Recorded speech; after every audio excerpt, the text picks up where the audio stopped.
Hi friends, Assalamu alaikum wa rahmatullah. Friends, this is Shazdur Islam and you are watching my YouTube channel, Choice in English. Friends, I hope and believe that you are all well. Alhamdulillah, I am also well by the grace of Allah. Friends, you have already understood was the topics today. But before going to the main topics, I am requesting all of you to subscribe my channel, like, share and make some valuable comments so that you can get the video first. And who have already subscribed, you are most welcome from my core of heart. Friends, today's video is very important. So I am requesting all of you to watch this video without skipping. অর্থাৎ skip না করে ভিডিওটি সম্পূর্ণ দেখার জন্য অনুরোধ করছি, কারণ আজকের ভিডিওটি অত্যন্ত গুরুত্বপূর্ণ। সুতরাং পুরো ভিডিওটি বুঝতে হলে আপনাদেরকে স্কিপ না করে দেখতে হবে।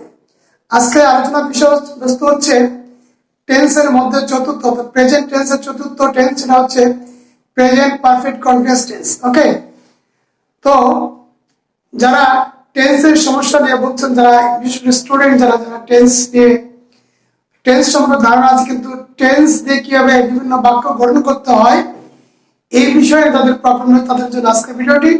সুতরাং ভিডিওটি প্রথম থেকে শেষ পর্যন্ত দেখেন এবং কোথাও কোনো প্রবলেম হলে টেনে আবার দেখতে হবে, তাহলেই সমস্যার সমাধান হয়ে যাবে। তো প্রেজেন্ট পারফেক্ট কন্টিনিউয়াস টেন্স, তো প্রেজেন্ট পারফেক্ট কন্টিনিউয়াস টেন্স ওই টেন্সকে বলা হয় কোন কাজ পূর্ব থেকে শুরু হয়ে বর্তমান পর্যন্ত চলিয়ে আসিতেছে এমন বুঝতে থেকে প্রেজেন্ট পারফেক্ট কন্টিনিউয়াস টেন্স বলা হয়। প্রেজেন্ট পারফেক্ট কন্টিনিউয়াস টেন্স কাকে বলা হয়? কোন কাজ পূর্ব থেকে শুরু হয়ে বর্তমান পর্যন্ত চলে আসছে, অর্থাৎ কোন কাজটি আপনি অনেক আগে শুরু করেছেন, 10 বছর আগে হতে পারে, 20 বছর আগে হতে পারে, 10 দিন আগে হতে পারে বা 20 দিন আগে হতে পারে, কিন্তু সেই কাজটি এখন পর্যন্ত বর্তমান পর্যন্ত চলছে। ক্লিয়ার? এইটাকে বলা হয় প্রেজেন্ট পারফেক্ট কন্টিনিউয়াস টেন্স। যেমন একটা উদাহরণ দেই, যে আপনি একটি বাড়ি নির্মাণ করতেছেন। ক্লিয়ার? তো এই বাড়িটি নির্মাণ করার কাজটি আপনি আজ থেকে 5 বছর আগে শুরু করেছেন, কিন্তু বাড়ি নির্মাণের কাজটি আপনি শেষ করতে পারেননি। তো আপনার এইটাকে বলা হয় প্রেজেন্ট পারফেক্ট কন্টিনিউয়াস টেন্স। অর্থাৎ আমি 5 বছর ধরে একটি বাড়ি নির্মাণ করতেছি। 5 বছর পূর্বে আপনি শুরু করেছেন কিন্তু এখন পর্যন্ত চলছে। ক্লিয়ার? কেউ হয়তো কোনো অসুস্থতায় ভুগতেছে, হয়তো 1 সপ্তাহ 2 সপ্তাহ, অথবা আপনি কোনো বই পড়তেছেন কয়েকদিন যাবত। হ্যাঁ, এটাকে বলা হয় প্রেজেন্ট পারফেক্ট কন্টিনিউয়াস টেন্স। যেমন আমি 5 দিন ধরে বা 10 দিন ধরে জ্বরে ভুগছি। আমার এই জ্বরটি শুরু হয়েছে 5 দিন আগে বা 10 দিন আগে, কিন্তু এখন পর্যন্ত আমি এই জ্বরে ভুগতেছি। এটাকে বলা হয় প্রেজেন্ট পারফেক্ট কন্টিনিউয়াস টেন্স। তো যেমন আমি এখানে একটি উদাহরণ আমি দিয়েছি, সেটা হচ্ছে আমি গত 5 দিন যাবত জ্বরে ভুগছি। I have been suffering from fever for 5 days. আমি গত 5 দিন যাবত জ্বরে ভুগছি। এখানে একটি বিষয় রয়েছে, সেটা হচ্ছে নির্দিষ্ট সময় পূর্বে আমরা সিন্স বসাবো এবং অনির্দিষ্ট সময় পূর্বে কি বসাবো? ফর বসাবো। তো আমি গত 5 দিন যাবত জ্বরে ভুগছি, এখানে একটা মিস্টেক হয়েছে, সেটা হচ্ছে গত কথাটি থাকলে অবশ্যই এখানে সিন্স বসবে। হ্যাঁ,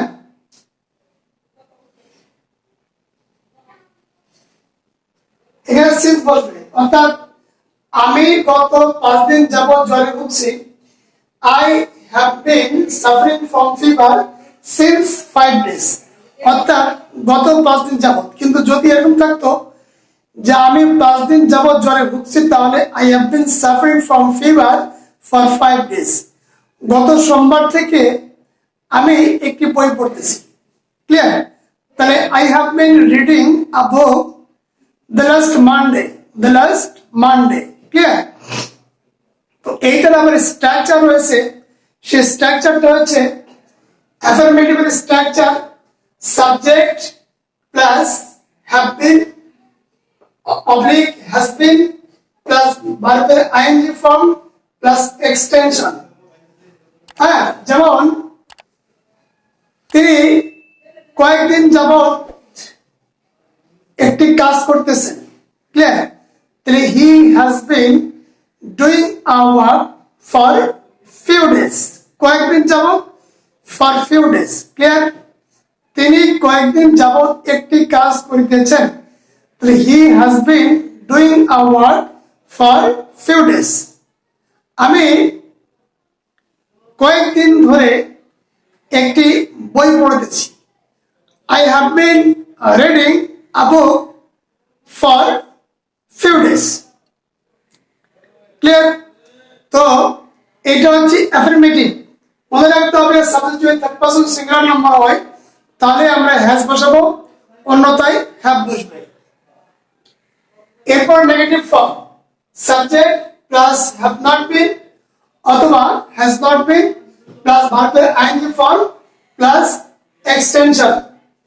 যেমন সে 5 দিন ধরে বইটি পড়তেছে না, সে 5 দিন ধরে বই পড়তেছে না, তাহলে he has not been reading the book, বইটি reading the book for 5 days, clear? তুমি কি কয়েকদিন ধরে জ্বরে ভুগিতেছ, তাহলে কি হবে? হ্যাভ ইউ বিন অথবা হ্যাভ বিন ইউ অথবা have you been suffering from fever for 5 days, তুমি কি কয়েকদিন ধরে জ্বরে ভুগিতেছো, ক্লিয়ার?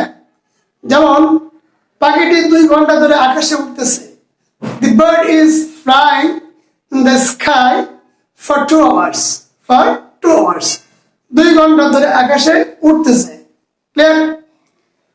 এই যে 2 ঘন্টা ধরে গড়গড় করে বৃষ্টি পড়তেছে, তো গড়গড় করে বৃষ্টির পর অর্থ হচ্ছে ইংরেজি হচ্ছে রোলিং আউট, রোল আউট। তাহলে water rolling out for 2 hours, 2 ঘন্টা যাবত বৃষ্টি গড়গড় করে পড়তেছে, তাহলে water rolling out, sorry, water have been rolling out for 2 hours, clear? তো রোল আউট শব্দের অর্থ হচ্ছে বৃষ্টি গড়গড় করে পড়া, মানে উপর থেকে গড়িয়ে পড়া, এটাকে বলা হয় রোল আউট, ক্লিয়ার? তো এইটা ইন্টারোগেটিভ ফর্মটা হচ্ছে সাবজেক্ট প্রথম বলবে হ্যাভ অথবা হ্যাজ প্লাস সাবজেক্ট প্লাস বিন, হ্যাঁ, ইন্টারোগেটিভ প্লাস ভার্বের আইএনজি ফর্ম প্লাস এক্সটেনশন। তুমি কয়দিন ধরে কাজটি করতেছো, তুমি কয়দিন ধরে কাজটি করতেছো, এইটার এটাকে আমরা কয়দিন ধরে, হাউ অবশ্যই সামনে আসবে।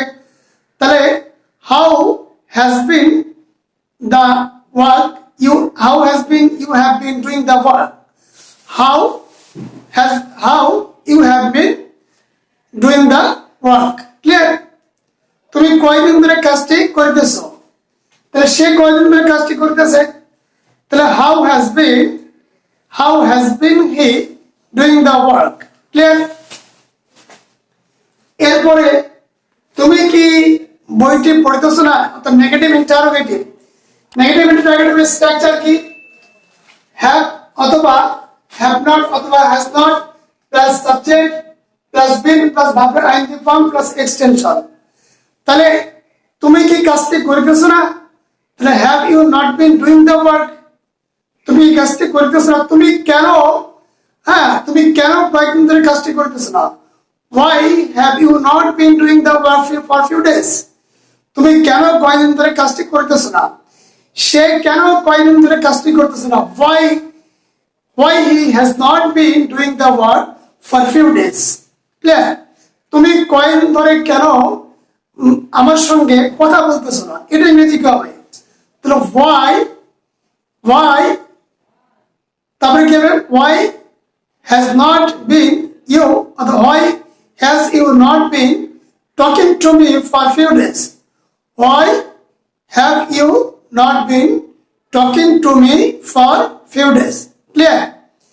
এইভাবে আমরা আমাদের যে শুধু আমাদের টেন্স জানলে হবে না, আমাদেরকে এই প্রত্যেকটি টেন্স, যে present indefinite, continuous, perfect, present perfect, past indefinite, প্রত্যেকটা টেন্সের স্ট্রাকচার জানতে হবে, আমাদেরকে ফাইন্ড আউট করতে হবে, এবং এগুলো দিয়ে আমাদেরকে সেন্টেন্স মেকিং করার অ্যাবিলিটি থাকতে হবে। অর্থাৎ এটা তখনই সম্ভব হবে যখন আমরা কন্টিনিউ প্র্যাকটিস করব।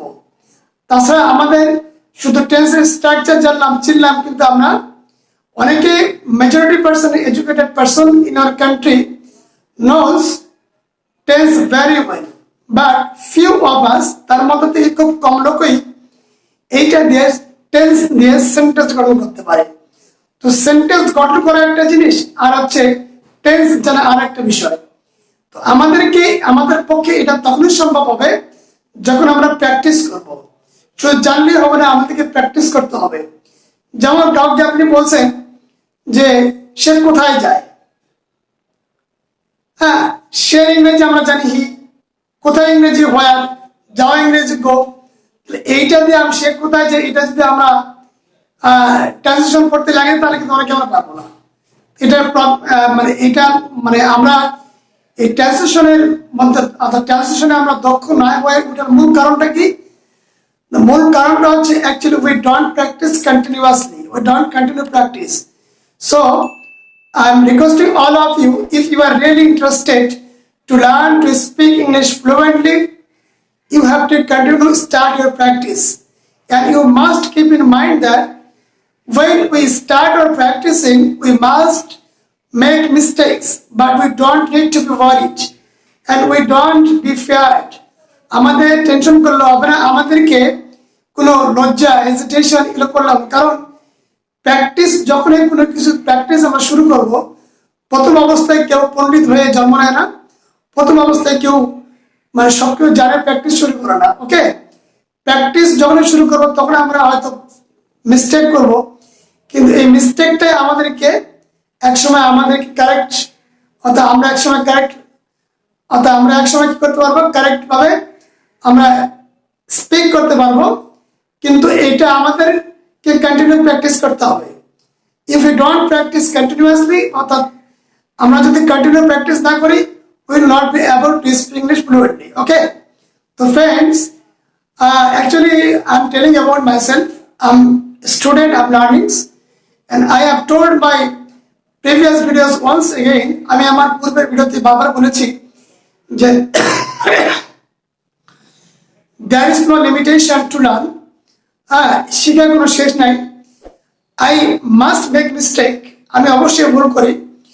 তো আমি খুবই উপকৃত হব যদি আপনারা আপনাদের সুন্দর মতামতগুলি জানান কমেন্টের মাধ্যমে, তাহলে আমি আমার নিজের এক্সপিরিয়েন্সকে গ্রো করতে পারবো।